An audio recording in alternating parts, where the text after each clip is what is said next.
जब रात का सन्नाटा चारों ओर छा गया, तब एक रहस्यमयी फोन कॉल ने रीना की जिंदगी पलट कर रख दी।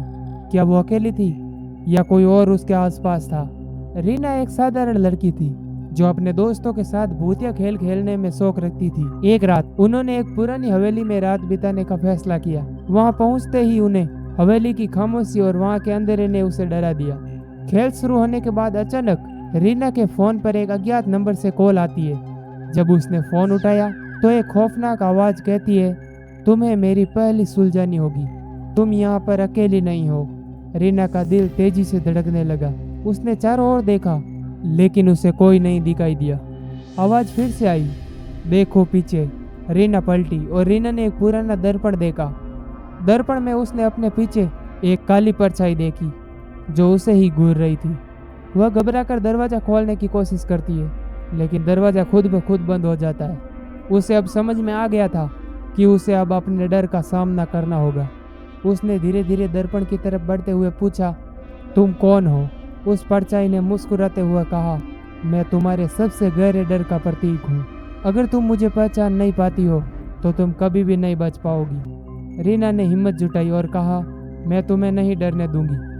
अचानक वह परछाई दर्पण में धुंधली होने लगी और एक भयानक चीख गूंजने लगी। रीना ने चिल्लाते हुए कहा, मैं तुम्हें चुनौती देती हूँ, और दर्पण के पास पहुंच गई। दर्पण टूट गया और वह खौफनाक आवाज भी बंद हो गई। लेकिन जब रीना ने पीछे मुड़कर देखा तो वह परछाई वहीं पर थी, और अब वह परछाई और भी डरावनी लग रही थी। रीना ने समझा कि उसकी असली लड़ाई अभी बाकी है।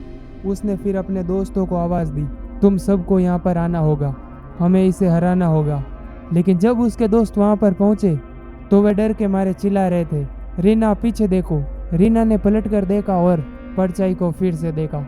इस बार उसे एहसास हुआ कि उसे खुद पर विश्वास करना होगा। उसने डरते हुए कहा, तुम मेरी परछाई हो, लेकिन मैं तुमसे डरने वाली नहीं हूँ। अचानक उसने एक पुरानी किताब देखी जो एक दर्पण के पास रखी हुई थी। वह किताब एक पुरानी कहानी थी जिसमें लिखा था कि इस परछाई को केवल सच्चाई और हिम्मत से हराया जा सकता है। रीना ने किताब खोलकर उस परछाई के नाम का जाप किया, और जैसे ही उसने जाप करना शुरू किया, परछाई चिल्लाई, नहीं तुम ऐसा नहीं कर सकती। लेकिन रीना ने चिल्लाते हुए कहा, मैं यह कर सकती हूँ। परछाई एक धमाके के साथ गायब हो गई और हवेली में सब कुछ शांत हो गया। रीना और उसके दोस्त गहरी सांस लेने लगे।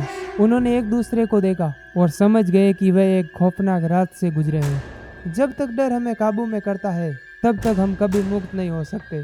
अगर आप इस सिचुएशन से गुजरे तो क्या आप अपने डर का सामना कर पाएंगे? अगर आपको ये कहानी पसंद आई हो तो वीडियो को लाइक और चैनल को सब्सक्राइब करना ना भूलें। मैं वादा करता हूँ अगली कहानी इससे भी भयानक होगी। धन्यवाद।